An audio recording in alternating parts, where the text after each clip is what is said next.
Good afternoon. This is Rashad Mitchell coming to you live from my YouTube channel. It's our Team on my part series. The week that was college football history review, the 1962 college football season, week 6. Let's get into it. On October 27th, 1962, week 6, we had a matchup between Cornell and Princeton where Cornell beat Princeton 35-34. Cornell junior quarterback Gary Wood rewrote Ivy game offensive records. 13 of 15 passing for 212 yards and 3 touchdowns, interception in passing, and 15 carries for 125 yards rushing, including a 49-yard touchdown dash. Missed kick after fullback Cosmo Akavasi's second quarter touchdown forced Princeton into subsequent two-point tries. Tigers led 20-14 at halftime. Woods' fumble gave Akavasi chance for a 38-yard touchdown, his third, and Tigers led 34-28 4 minutes into the fourth quarter. So moving 80 yards in waning time, Wood hit 5 passes, wriggled free on fourth down run, and found halfback Al Aragona for 5-yard touchdown pass. So dead-eye kicker Pete Gogolak, who was a pioneer of the full-time soccer kicking, then made his 5th conversion for upset win. Next, Dartmouth beat Harvard by a score of 24-6. Navy beat Pittsburgh by a score of 32-9. Sensational Navy quarterback Roger Staubach pitched a perfect game, according to Lincoln Worden in New York Times. Staubach hit 8 for 8 for 192 yards, including a 66-yard touchdown in first quarter to halfback Jim Stewart, who lulled Pittsburgh secondary to inattention by limping to his flanked position. Staubach also wrapped up scoring with a 22-yard touchdown run in the fourth quarter. Panthers scored in early going when they happily gobbled up dribble opening kickoff that was intended as midshipman surprise. Fullback kicker Rick Leeson was workhorse on 8-play drive to his 37-yard field goal.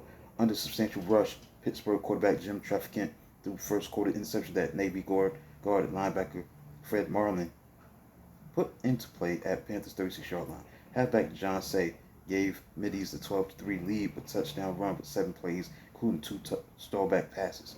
After scoreless second quarter, Leeson answered Tarr's third quarter touchdown with his own 1-yard blast after Traficant took late play lateral from halfback Ed Clark 36-yard touchdown. Halfback Ed Clark 36 yards to the Navy 6-yard line. So Pitt trailed only 18-9 at this stage, but Middies halfback Bob Orlowski's second touchdown run put it out of reach in fourth quarter. Next, Maryland beat South Carolina by a score of 13-11. Louisiana State, the number 6 team in the country, shut out Florida by a score of 23-9. So LSU's best passing attack of the year was shared by quarterbacks Jimmy Field and Len Amity. Field hit halfback Jerry Stovall for gains of 24 and 28 yards to lead to first quarter field goal by kicker Amity. Tigers went 80 yards in 16 plays in second quarter, with sub halfback Bo Campbell driving in from 5-yard line. Stovall scored twice in second half as 16-yard pass from Field right after second half kickoff on an 8-yard run to complete route of Florida, from which Gators will turn around this season by winning the next 3 games. Florida had moved 49 yards of smash mouth ball at the opening kickoff, but was halted on fourth down at the Bayou Bengals 23-yard line.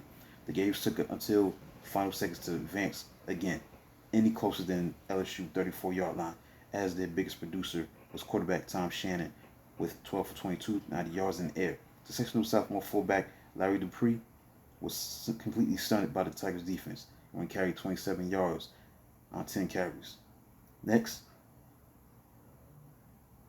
the Florida State Seminoles beat the Virginia Tech Hokies 20-7. Although Virginia Tech was outgained 326 yards to 134 yards, the Miami Herald headline scribe wrote that Gobblers proved tough turkeys because they kept Florida State in suspense until Seminoles scored late touchdown for safe 13-point edge. Virginia Tech guard Vic Kreiter recovered State quarterback Eddie Feely's fumble in early going, and from fullback Sonny Hughes swept wide left for 18-yard touchdown. The FSU defense soon responded by forcing Hokies punt from deep in their end, and punt traveled only to the 38-yard line. So backup Seminoles quarterback Steve Tinsey hit in Donnie Floyd for 13 yards before halfback Phil Spooner carried over for the touchdown late in the first quarter. So FSU went 80 yards in the second quarter as halfback Keith Kinderman personally accounted for 57 yards, including last 4 yards for touchdown and 14-7 edge at halftime. Gobblers halted three field goal fakes. Gobblers halted three field goal fakes by Seminoles in third quarter, but could muster little offense. Kinderman scored last-minute sweep from 3-yard line that cemented the verdict.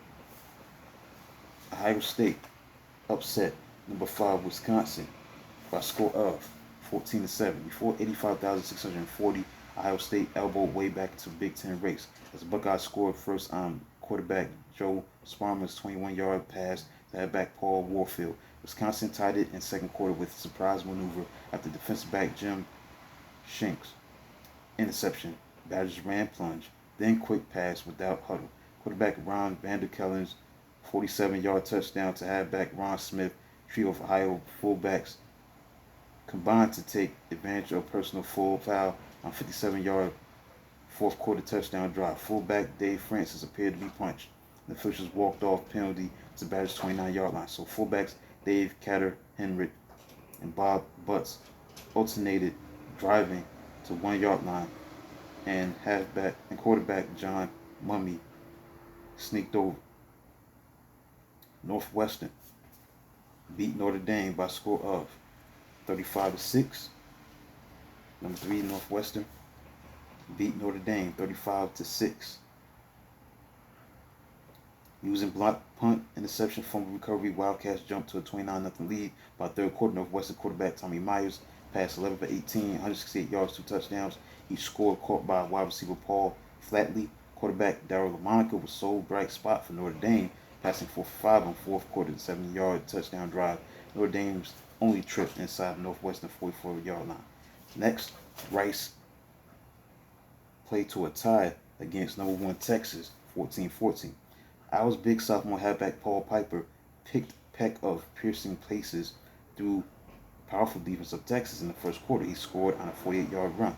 Back came Longhorns as halfback Tommy Ford scored in second quarter, raced 55 yards with third quarter punt to allow fullback Jerry Cook's touchdown run. Down 14-7, Rice quarterbacks Randall Curbo and Walter McReynolds alternated on a 57-yard fourth quarter touchdown drive. In John Sylvester caught passes from H. Then quarterback kicker Curbo threw 18-yard scoring pass to halfback Ronnie Graham and kicked tying point. Stanford defeated UCLA 17-7.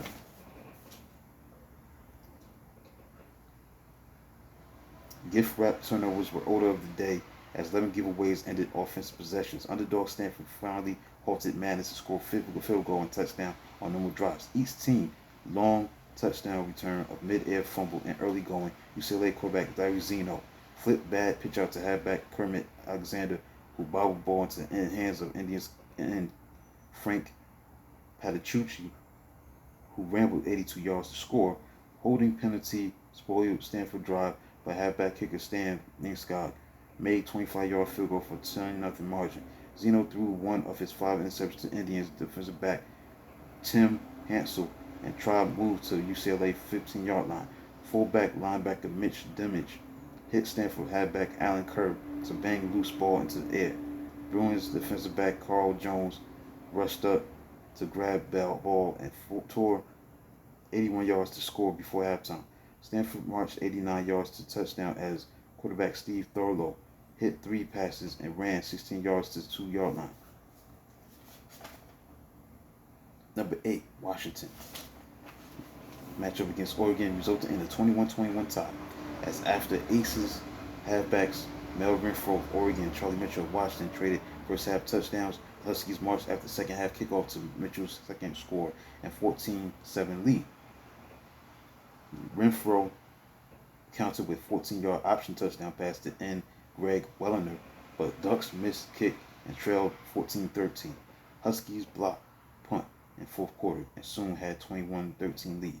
But Renfro set up halfback Larry Hill's 18-yard touchdown run with 17-yard dash, and quarterback Bob Berry hit Dick Emwell with tying 2-point pass.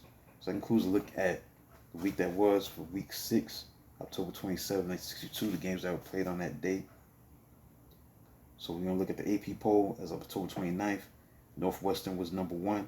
Number 2 was Alabama. Number 3 was Southern California. Number 4 was Louisiana State. Number 5, Texas. Number 6, Mississippi. Number 7, Michigan State. Number 8, Arkansas. Number 9, Washington. And number 10, Auburn. So that includes a look at week number 6, the week that was, college football history review, the 1962 college football season. The games that were played on October 27, 1962 for week 6 of that season of 1962. Please like and subscribe and comment on the channel. This is Rashad Mitchell. Until then, talk to you tomorrow.